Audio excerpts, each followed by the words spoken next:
नमस्कार, प्रणाम दोस्तों।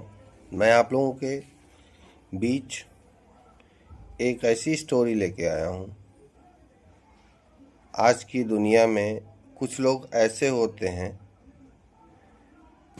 जो उनको चाहे जितना कुछ बोल दिया जाए, चाहे जितना समझा लिया जाए, वो वैसे ही बोलेंगे।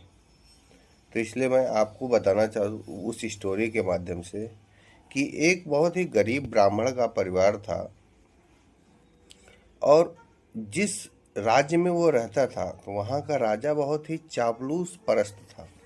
चापलूस परस्त का मतलब होता है कि वो उसकी कोई तारीफ करे तो वो उसको गिफ्ट इनाम देता था। एक बार उसने बहुत बड़ा महल बनवाया। बहुत बड़ा महल बनवाने के बाद उसने सारे गांव को, जो उनके राज्य के इर्द गिर्द गांव थे, वहाँ उसने निमंत्रण भेज दिया। लोग उसके यहाँ जाने लगे। जाने के बाद खाते पीते थे, फिर उनसे पूछता था। लोग उसकी तारीफ करते थे, बहुत अच्छा महल बनाया, बहुत अच्छा, आपने बहुत बढ़िया महल बनवाया। केवल ये ब्राह्मण का परिवार वहां नहीं गया। फिर उसने बुलावा भेजा। ब्राह्मण देवता गए वहां दूसरे दिन। ब्राह्मण देवता को खूब खिलाया पिलाया। अब वो खाते पीते रहे, फिर उसके बाद फिर भी उसकी तारीफ नहीं कर रहे हैं। खा रहे हैं, उस तारीफ नहीं कर रहे। वो सोच रहा अब तारीफ करे, अब तारीफ करे। फिर खाने पीने के बाद फिर वो उठे, बोले कि चलो हम महल आपको घुमाते हैं पंडित जी। साथ हो लिए राजा साहब के साथ। चलते चलते फिर भी वो तारीफ ना करे।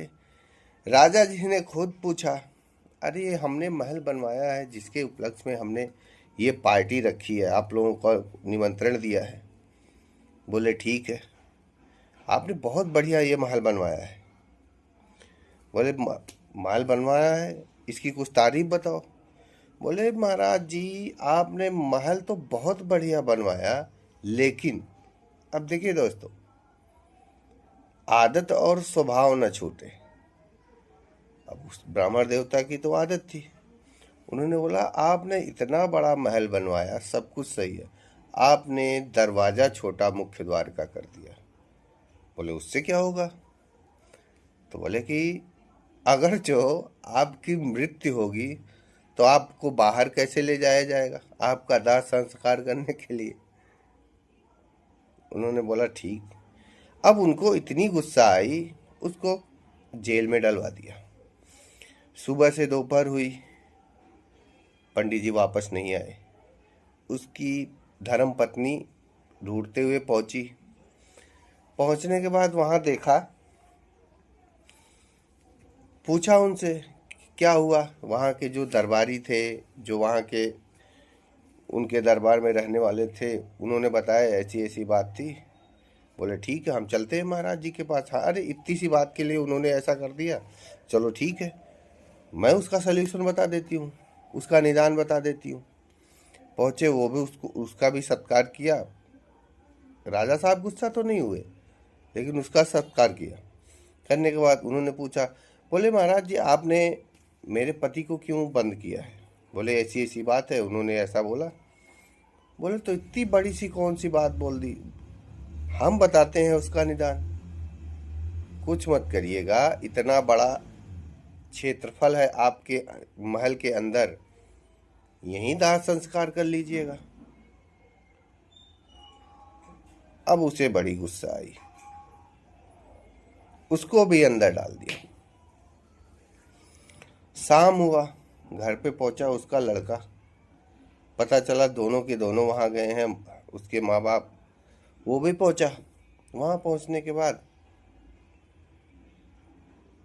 उसने भी पूछा, सारी चीजें उसको पता चली। महाराज से विनती करके बोला, महाराज इन दोनों लोगों ने के कहने पे आप रुष्ट हुए हैं, उसके लिए मैं क्षमा मांगता हूँ। ज्यादा दिक्कत है अगर जो दाह संस्कार करने की, अंदर न करके आप दरवाजे से छोटे छोटे टुकड़ों में करके लेते जाएंगे। राजा साहब को इतना गुस्सा आया, लास्ट में उनके दरबार में एक उनके जो पुरोहित थे उन्होंने बोला कुछ लोगों का स्वभाव है, उनके कहने का मकसद गलत नहीं था। जैसे कुछ लोग होते हैं ना कि वो कहते हैं सही लेकिन अगले को वो चीज़ अच्छा नहीं होता। जैसे किसी रिलेशन को हमें पुकारना हो, जैसे एक बाप किसी के पिताजी होते हैं, पिताजी को पिताजी बोलोगे तो वो अच्छा लगेगा, लेकिन पिताजी को अगर जो माता के पतिदेव बोलोगे तो वो अच्छा नहीं लगेगा। तो किसी किसी की आदत ही ऐसी होती है, उसका अर्थ तो सही निकलता है लेकिन बोलने का तरीका गलत रहता है। बोलने का नज़रिया सही है, तरीका गलत है। अगर स्टोरी अच्छी लगी हो दोस्तों कमेंट में ज़रूर बताइएगा। धन्यवाद।